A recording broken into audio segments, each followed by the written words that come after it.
Exhibicións de derrapes e trompos, carreiras a velocidades de vertixe e o público perigosamente preto dos coches. É o escenario que atopou a Garda Civil cando irrompeu nunha concentración ilegal de vehículos no polígono de Cea, en Ourense. Había máis dun cento de participantes que se citaron polas redes sociais para xuntarse nesa zona industrial. Entre eles atopábanse varios menores de idade. Os axentes interceptaron condutores sen carné e coches tuneados. Hai 4 persoas investigadas e 43 denuncias administrativas. Un grupo bastante organizado que daban polas noites, pois bueno, para facer algunha conducción temeraria, algúns trompos, derrapaxes e sobre todo as famosas lanzadas, non? Onde unha persoa se sitúa na mitade dunha calzada e dous vehículos sitúase o seu carón, e esta persoa dalle esa salida e bueno. Os datos de mortalidade nas estradas galegas no que vai de ano empezan, cando menos, a chamar a atención. O total de mortos son 33, 5 deles nos 7 últimos días. E somos a segunda comunidade autónoma en que máis medran con respecto ao mesmo período do ano pasado. O incremento é do 22%.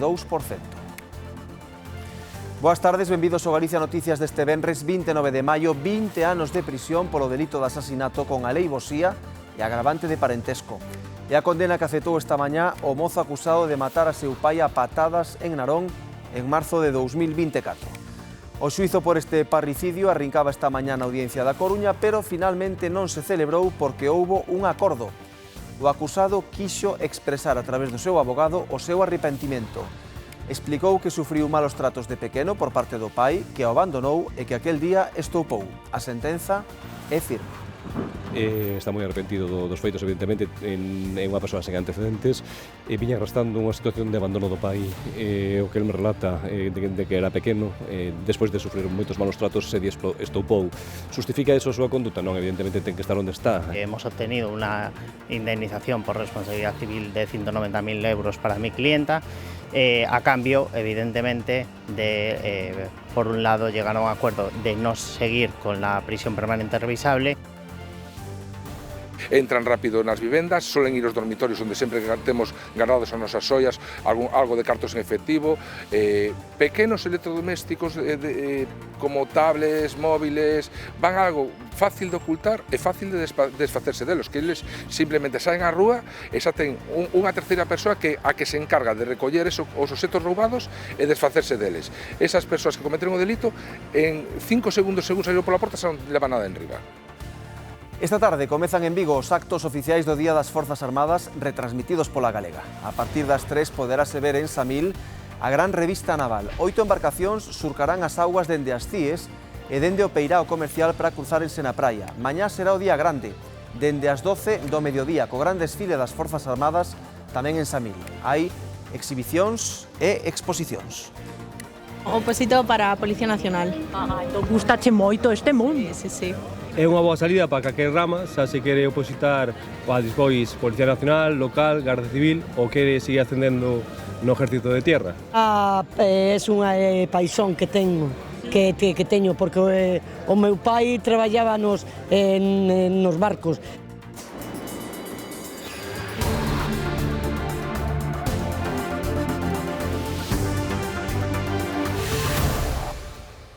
...20 anos de prisión polo delito de asasinato con aleivosía e agravante de parentesco. É a condena que aceptou esta mañá o mozo acusado de matar a seu pai a patadas en Narón, en marzo de 2024. Estaba previsto que o xuízo comezara esta mañá na audiencia, pero, Andrea, finalmente houbo un acordo entre as partes. Sí, efectivamente, as partes chegaron a un acordo e agora este mozo de Narón deberá cumprir unha condena de 20 anos de cadea por asasinato con aleivosía e ademais deberá pagarlle unha indemnización dun total de 250.000 euros aos seus dous irmáns por danos morais. Unha condena que chega despois de que o acusado confesase ter matado a seu pai en estado de embriaguez a patadas e tamén a pisotóns na cabeza. Antes de chegar a este acordo, a acusación particular pedía para él a pena máxima que temos en España de prisión permanente revisable. Os feitos que hoxe se xulgaban na sección primeira da Audiencia Provincial da Coruña sucederon o 31 de marzo de 2024 en Narón.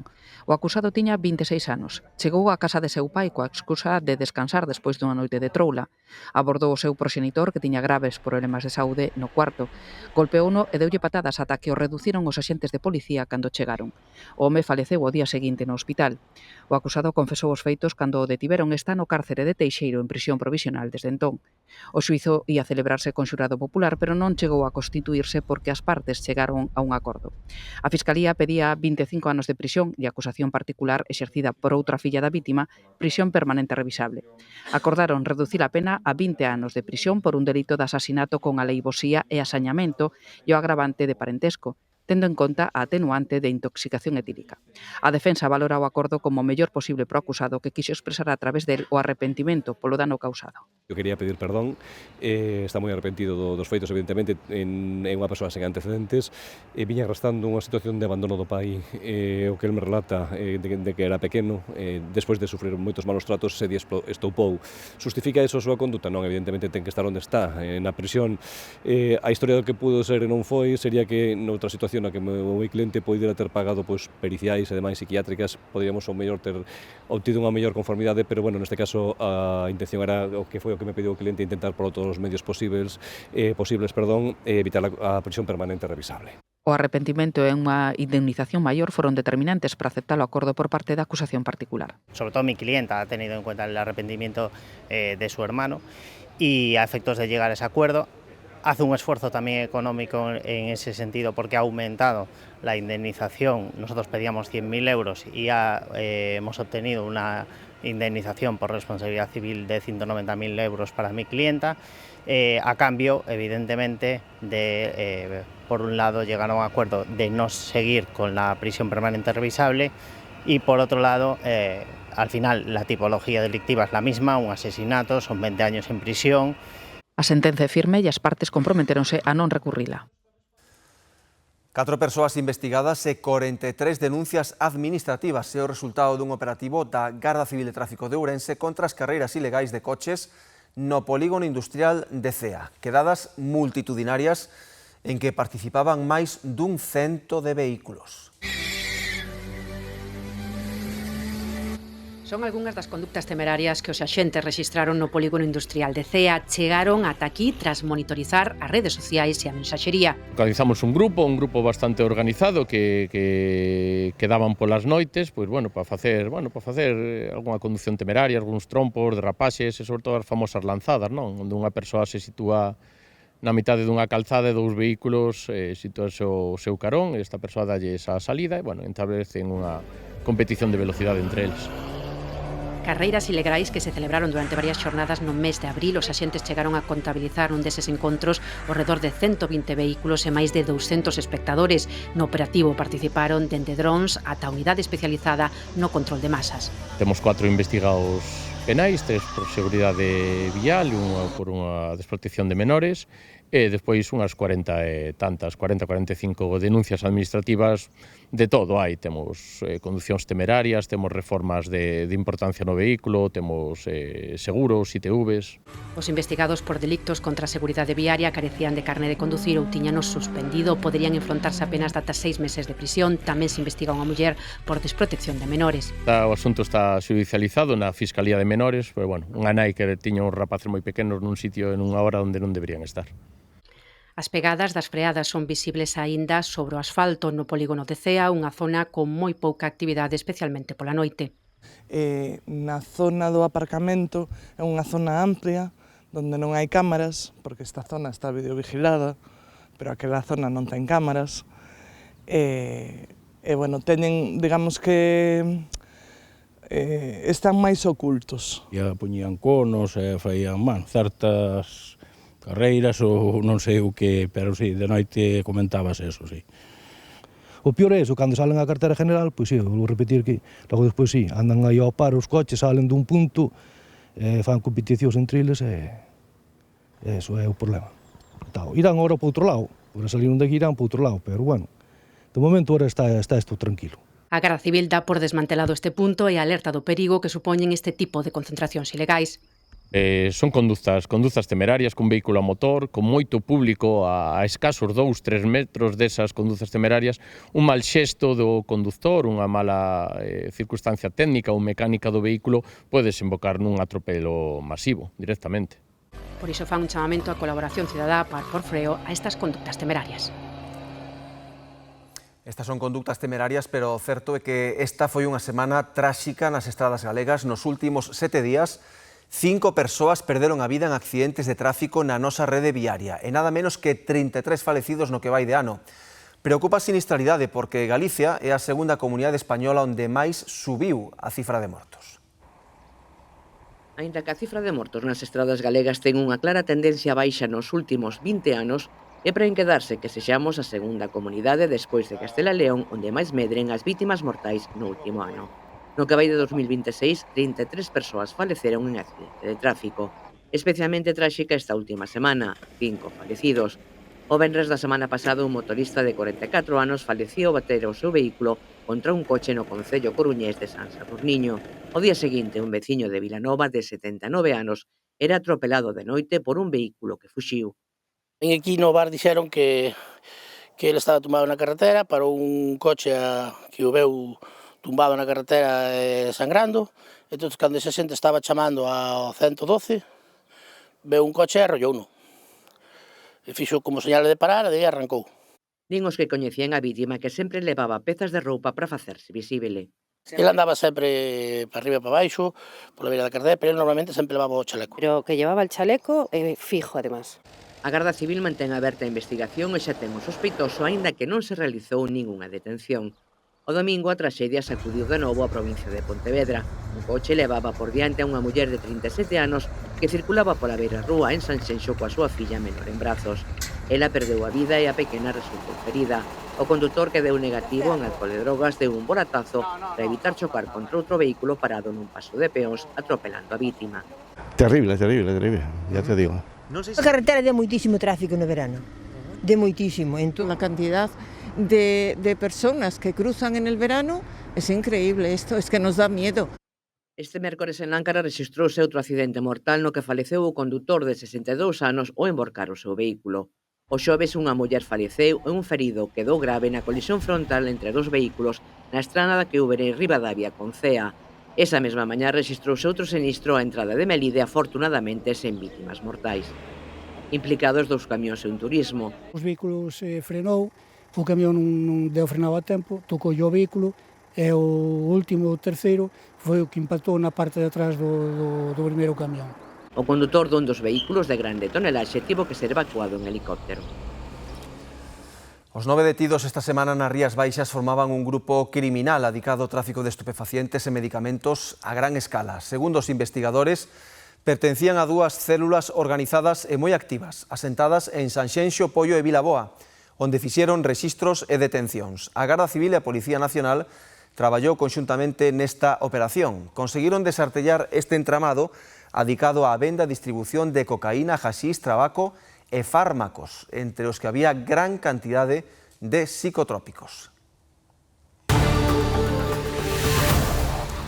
As altas temperaturas deste mes de maio provocaron un adianto na actividade da vespa velutina, que se está traducindo nun incremento notable de avisos a emerxencias e bombeiros como os de Narón. De seguida lles contamos aquí no Galicia Noticias como actúan e con que armas e ferramentas.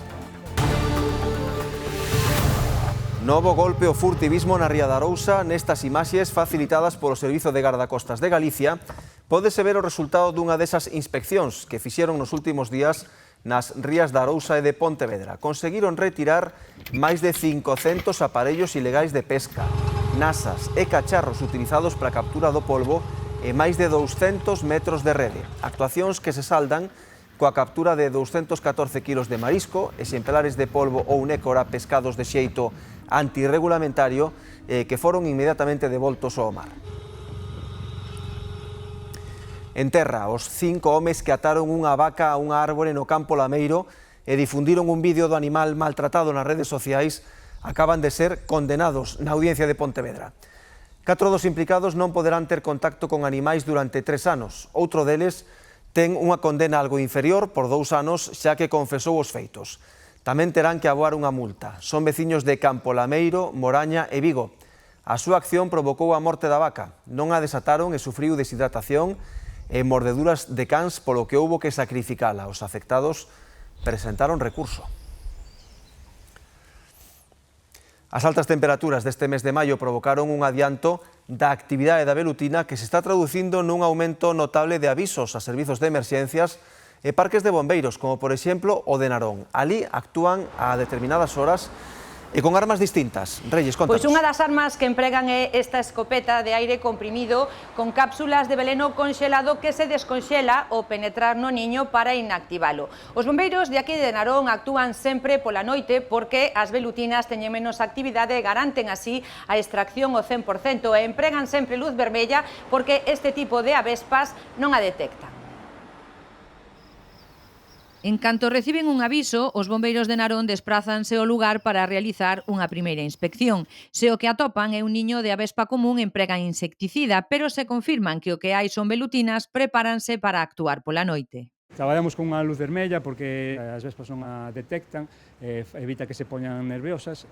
Durante o día andan por aí dispersas, buscando alimento e tal, e pola noite sempre regresa o niño. Retiralo, pois pola noite o que facemos é collelas a todas dentro do niño e retirar o niño completamente. E para facelo, traballan con distintas técnicas. Niños que se atopan en zonas moi elevadas e de difícil acceso, pois utilizamos unha escopeta de aire comprimido que lanza como uns balíns que levan no interior un veneno, entonces realízanse varios disparos ao niño, esas cápsulas co veneno quedan no interior e vai traballando, vai actuando. As máis comuns que utilizamos é o uso dun insecticida. Outra das técnicas que utilizamos, pero que tamén, cunha pértiga, que se pode extender, leva como unha antorcha no extremo, o que fai é envolver a chama, envolve o que é o niño de velutinas e o incineramos completamente. E así é como actúan tanto en zonas rurais como urbanas. Núcleo urbano imos a todo, vale? E despois no rural, niños que están a menos de 50 metros dunha vivenda, é importante un traballo previo, antes de que chegue a temporada para intentar eliminarlas, pois poñendo trampas con botella de plástico, de auga, consiste en cortarla polo tercio superior da botella e no interior, verter un líquido dulce, así dulzón, hai varias recetas, mismo unha cerveza vai a traer as vespas e unha vez que entran dentro xa non poderían salir, é unha maneira de atrapalas e evitar que vayan creando niños por aí adiante. No que vai de ano realizaron xa 40 intervencións deste tipo, a meirande parte delas no último mes e medio. Decenas de veciños de Chapela, no concello de Redondela, levan meses sen dormir por mor do ruído das obras que o Adif está a realizar na liña ferroviaria. Aseguran que todas as noites conviven co ruído da maquinaria pesada e das perforadoras. Denuncian tamén movementos de terra por mor das vibracións.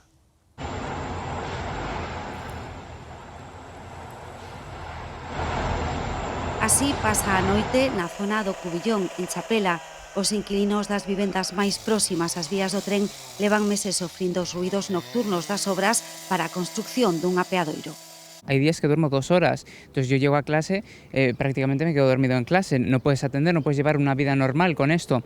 Por las noches es un estruendo, vibran las paredes, el suelo, cuando piensas que acabó, de repente vuelven a pasar por la zona, entonces el ruido constante. Dende as 12 da noite ás 6 da mañán, a xente non pode descansar, e non pode ao día seguinte nin ir a traballar, nin estudar. Isto é unha cousa absolutamente insufrible. Levamos meses con estas obras e non comprendemos que se fagan deste xeito. Os ruídos súmanse ás vibracións debido aos movementos de terra. Incluso se llegaron a caer ladrillos de la ventana un domingo a las 7 de la mañana debido a la alta vibración y los decibelios que están muy por encima. Los vecinos vivimos sometidos a un estrés increíble, que trabajamos, madrugamos y nos tenemos que ir a nuestras funciones, que son de también responsabilidad, y no vamos con la cabeza en su sitio. Non é 5 minutos, sino é casi toda a noite, dende o que é a ponte que vais a Laredo ata a Cubillóns. Desde asociacións a trasladaron as queixas ao Concello de Redondela e a Policía Local, sen que polo momento haxa resultados. Puximos estudios de acústicos de noite que dan unha barbaridade moi por riba da legalidade. Defenden a construcción da nova infraestructura, pero reclaman que os traballos se executen de forma compatible co seu descanso e respetando a súa calidade de vida. En Santiago, un particular atopou o cadáver dun home nun dos accesos ao aparcadoiro subterráneo da Choupana, moi preto do Hospital Clínico. Todo apunta que se trataba dun toxicómano que morreu por sobredose. Precisamente os veciños deste barrio levan tempo denunciando a presenza de 2 puntos de venda de drogas situados a moi escasos metros de onde apareceu o falecido. Sucedeu a primeira hora da mañá do xoves. Unha particular deu a voz de alarma ao atopar o corpo sen vida dun home no acceso ao aparcadoiro subterráneo da Choupana, a poucos metros do Hospital de Santiago. O home perdera a vida por un paro cardíaco provocado, segundo apuntan todos os indicios, por unha sobredose. Dase a circunstancia de que o suceso tivo lugar moi preto desta vivenda abandonada da Avenida de Bilbao, coñecida como a Casa da Palmeira, e sinalada polos veciños da plataforma Santa Marta Seguro como un dos puntos de venda e consumo de droga que xera conflito no barrio. De feito, esta mesma semana desenvolveuse un operativo policial nos seus arredores. Pro vindeiro luns, estes veciños convocan unha concentración ás 9 na Praza Roxa, onde exixirán medidas para desartellar este e outro punto de venda da zona, o Banco do Pobre, frecuentados, segundo din, por xente cada vez máis nova. Nin é unha praia portuguesa, nin son os típicos parapetos pro vento que usan no país veciño. É un areal de Nigrán e o que ven puxérono para recuperar a area e as dunas que os temporais do inverno botaron a perder. Vémolo de seguida aquí no Galicia Noticias. Vigo está estes días tomado polo exército, literalmente, no bo sentido, claro, co gallo das celebracións do Día das Forzas Armadas, que deixa un feixe de actos que se prevén multitudinarios e que imos retransmitir aquí, na Galega, a partir das 5 desta tarde. Sabela, onde estás ti, que é exactamente o que vai haber. 1, 2, 3, 4, 5, 6, 7, 8... Raúl, que tal? Eu estou na praia de Samil, en Vigo, que hoxe e tamén mañá será cuartel xeral posto de mandos, teatro de operacións dos actos do Día das Forzas Armadas. Samil, este é un escenario natural da praia, area e tamén no mar, porque a partir das 3:30 esa é a previsión, o rei Filipe VI vai facer unha revista naval. Máis de 6 buques de guerra van participar nesa revista naval, entre eles o que é o buque insignia da Armada Española, o portaaeronaves Juan Carlos Primeiro. Ás 5 na area daqui de Samil haberá unha exhibición dinámica en movimento nesta praia urbana que ten 1 kilómetro de longitude, aquí onde estamos no punto central, onde xa se está concentrando cada vez máis xente para visualizar en primeira liña eses actos. Haberá un simulacro de rescate, haberá unha baixada con corda desde o helicóptero por parte dos axentes do exército, tamén cabalos da Garda Real en exhibición, e mañá tamén continúan os actos do Día das Forzas Armadas a partir das 12 aquí tamén no Paseo Marítimo de Samil, e na zona máis urbana tamén será escenario do desfile terrestre e tamén aéreo do Día Central das Forzas Armadas. A oferta bélica estes días aquí en Vigo é importante, unha oferta bélica de paz nun escenario, a Ría de Vigo, que históricamente foi non só escenario, senón tamén testemunha de moitas batallas ao longo desta historia. Todo o litoral de Vigo, desde o edificio da Xunta ata Coruxo, é un fervedoiro de curiosos, familiares e máis de 4.000 militares dos 3 exércitos da UME e tamén da Garda Civil, nunha celebración inédita en Vigo, a Semana das Forzas Armadas, que aproveitan para divulgar as súas funcións e ensinar os medios dos que dispoñen. Acercar a la población civil todo lo que hacemos en nuestro día a día y con especial atención a los niños, por eso tendrán un box de CrossFit para enseñarles cómo entrenamos nosotros, una zona de desminado infantil, visión nocturna, tiro con airsoft, una muestra de todo lo que hacemos en nuestro día a día. Exhibicións constantes, pero ademais contemplar un vehículo antiminas, poder montar nun carro de combate ou poder disparar nos 2 simuladores existentes son algunhas das experiencias das que máis están a gozar os visitantes. Oposito para a Policía Nacional. Entón gustache moito este mundo? Sí.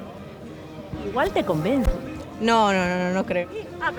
É unha boa salida para calquer rama, xa se quere opositar para despois Policía Nacional, local, Garda Civil ou quere seguir ascendendo no Ejército de Tierra. Deporte, es un deporte, me gusta como hobby, te tranquiliza, pero...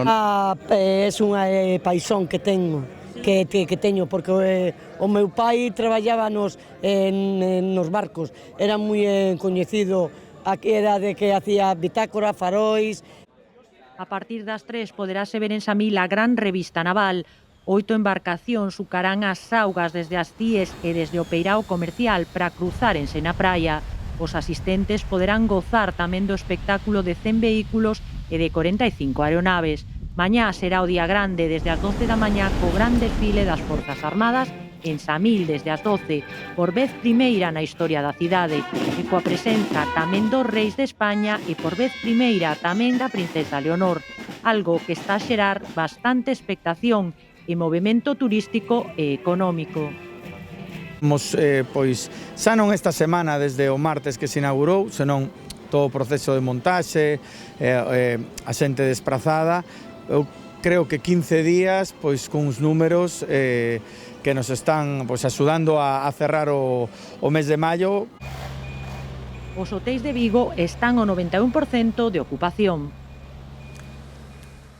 2 detidas por roubos en vivendas de Pontevedra e Vigo. O dono dun piso sorprendeunas coas mans na masa xusto cando lle querían entrar na casa. Aínda levaban en riba o material de ferralleiro que usan para entrar nos pisos. Son bandas do leste de Europa, con organizacións perfectamente estructuradas. Son bandas itinerantes que veñen de Europa del Este, que van por zonas na Península Ibérica, primeiro golpean na zona do Levante, vanse trasladando, chegan a Galicia, e cando chegan aquí, e moitas delas foron detidas un montón de veces. Entran rápido nas vivendas, solen ir aos dormitorios onde sempre temos guardados as nosas xoias, algo de cartos en efectivo, pequenos electrodomésticos como tablets, móviles, van algo fácil de ocultar e fácil de desfacerse delos, que eles simplemente saen á rúa e xa ten unha terceira persoa a que se encarga de recoller os obxetos roubados e desfacerse deles. Esas persoas que cometeron o delito, en 5 segundos según saíron pola porta, xa non levan nada en riba. No Camiño de Santiago encontramos un grupo de mulleres afectadas por cancro de mama que fan a ruta acompañadas dos profesionais sanitarios do Hospital madrileño La Princesa. Me llamo Carmen Marco, soy paciente de cáncer desde hace un año y poquito. Estoy tan feliz de haber hecho este proyecto maravilloso. No sabéis la vida que da. Es no más que el camino de tu vida, es la vida para tu camino. A mí me la ha dado así. Como todas estamos metidas en el mismo rollo, pues como que nos comprendemos muy bien. Porque esto la gente te intenta animar, te intenta decir, pero no lo han vivido, afortunadamente para ellos. Pero como nosotras sí, pues nos vamos dando ánimo unas a otras. O sea que es una maravilla. Carmen é unha das 19 mulleres afectadas de cancro de mama que percorren xuntas as últimas etapas do camiño. Trátase dunha iniciativa que o Hospital Princesa de Madrid repite cada 2 anos polos beneficios que ten para as súas pacientes. Van pola 6ª edición. Por todo lo que les aporta a las pacientes salir del entorno hospitalario a un entorno natural y espectacular como este, por la comunidad que se genera y los beneficios que tiene, pues como digo, ¿no? Salir del diagnóstico y de la enfermedad, beneficios de ejercicio físico. Muchas de ellas ya se han animado a continuar haciendo deporte después de esto, y también pues, establecer una relación más personal con ellas y conocerlas pues fuera de la consulta. Vemos una evolución que bueno, ya la ven, ¿no? Del esfuerzo de la primera etapa, que fue durísima, de mandarse unos mensajes de no puedo, no voy a ser capaz, y ahora unos mensajes de somos capaces, vamos a por ello, vamos a por la última etapa. Entonces yo creo que es transformador.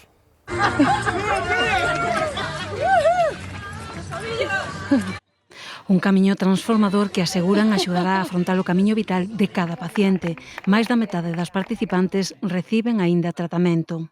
Más que dificultades, ¿no? Es intentar que su cabeza se centre en estar en este camino. Nos hemos emocionado mucho, hemos llorado mucho, nos hemos reído mucho, hemos tenido súper buenas conversaciones, hemos compartido cosas muy personales. Aquí hemos hablado del cáncer, pero también de la vida, de emociones, de proyectos, de futuro. Os taxis de Vigo están a instalar sistemas de videovigilancia nos vehículos. Toman esta medida ante a vaga de roubos que teñen. O último roubo tivo lugar durante a noite nun vehículo que estaba aparcado na rúa e que o taxista comprara había 2 semanas. O asaltante rompeu a ventanilla e a porta a pedradas e marchou con todo o efectivo que atopou no coche. Ante esta vaga de roubos, o sector toma medidas. Os compañeiros están pondo medios tecnolóxicos para a grabación de imaxes dentro do vehículo na parte dianteira. Parte dianteira cara a tema de seguros e accidentes, que é un problema grave que temos por outro lado, e interior precisamente para isto, para tanto situacións conflictivas con pasaxeiros na noite ou para tema de peligro, como nese caso, dispor de un soporte pallexo das autoridades a solucionar antes os temas. En Vigo, unha gran parte dos taxistas xa teñen instalado o sistema de videovigilancia. Evidentemente nos dá maior seguridad. Es unha medida disuasoria e yo pienso que incluso debería estar subvencionada y obligarnos a ponerlos todos.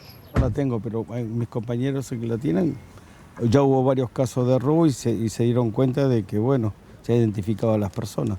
Hombre, sí, yo creo que sí que es importante que una persona que ve que está grabado, o sea, que están grabando, que se lo piensa 2 veces si tiene que hacer algo. Creen que a medida é moi necesaria para aumentar a súa seguridade e a do seu vehículo.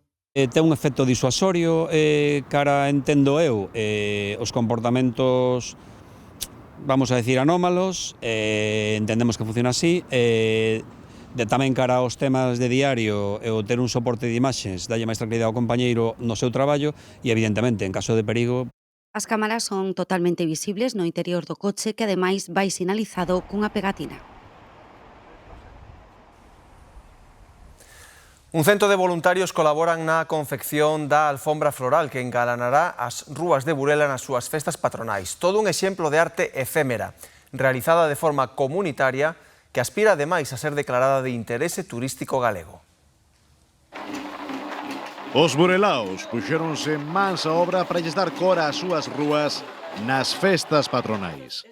Ata un cento de voluntarios, organizados en varios grupos, colaboraron na confección da alfombra floral que vai ornamentar a vila no día grande, o primeiro sábado de xuño. Colaboramos os veciños, cada un no seu grupo. Eu, por exemplo, antes iba a outro grupo, pero agora, por non ir pola tarde, aquí agora aquí facémolo de noite. A alfombra floral de Burela distínguese da maioría de alfombras florais de Galicia, non pola temática, porque temos unha temática cada ano diferente e intentamos non repetirnos, levamos 33, 34 anos, non? Xa con diferentes temáticas.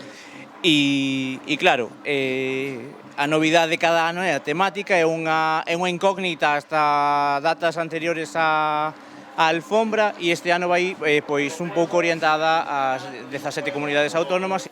Como novidade, ademais de sal, area ou serraduras, tamén se utilizarán cascas tinguidas de cores nesta forma de arte efémera elaborada de xeito comunitario. A verdade é que é gratificante compartir con o tipo de xente que somos toda variada, facendo cousas, picando o verde, contando chistes, que a verdade pasase moi ben, é moi entretenido, preparando a flor. Eu de pinturas e deso non sabía nin como se facía, entende? É o primeiro ano que o vexo. Esa comunidade non que se crea, que se fai, e máis hoxe en día, non? Que nesta sociedade que nos volvemos cada vez máis individualistas, máis solitarios e tal, facer estas cousas en comunidade, vir aquí, compartir chistes, gracias, recetas, de todo, non? Mentras preparas os materiais e tal, é o que fai o pobo, non? Con máis de 3 décadas de historia, o tapiz floral das patronais de Burela aspira a ser declarado de interese turístico galego. Nigrán intenta recuperar as praias e reparar os danos causados polos temporais do inverno. É o exemplo da Praia América, onde acaban de instalar captadores de area. Trátase dun sistema de enxeñería ambiental para protexer as dunas. Os usuarios atópanse desde hai uns días con estas barreiras de cañas cando pasean pola praia. Son captadores de area claves para protexer o ecosistema dunar castigado polas borrascas nesta zona. A función que teñen é facer unha retención de area, a area toda que vai chegando, que se vai movendo, porque os cambios en esta zona son moi grandes ao longo dos meses. Cando chega a area, que volva a quedarse aí, e que, por tanto, esa duna, si ten que tardar, pois, non sei, moitos anos en recuperarse, pois se recupere máis rapidamente. Anteriormente foi necesario mover toneladas de area para resenerar a duna que os temporais do inverno arrasaron case por completo, unha operación que obrigou a cambiar a desembocadura do río Muiños. O río, pois, se descontrolou, por toda esa ciclogénesis, por todas esas acciones climáticas ou porque él así o considerou, e se lanzou contra a duna, pero en plan suicida contra a duna, e rompeu a duna moitísimo. O que se fixo foi levar o río hacia unha zona máis alonsada da duna.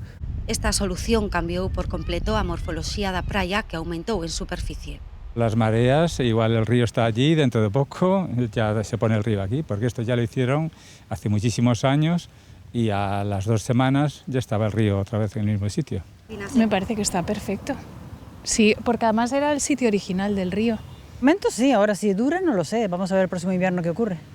Porque no sabemos si el próximo invierno nos dejará esto o lo volverá. Porque esto del año pasado ahora. El río vuelve a su cauce siempre. A seguridade reforzarase nesta zona na noite de San Xoán para proteger as barreiras. Ademais, a reparación do litoral continúa en Nigrán co actuacións en todas as praias afectadas polos temporais. Este programa, o Galicia Noticias, foi, grazas a vostedes, líder de audiencia este xoves cunha cota media do 25,2% dos espectadores e picos máximos próximos o 29%. Así que hoxe despedímonos cun agradecemento especial a todos vostedes pola súa confianza e fidelidade. Vémonos os luns ás 2:05 da tarde. Que teñan unha moi feliz fin de semana.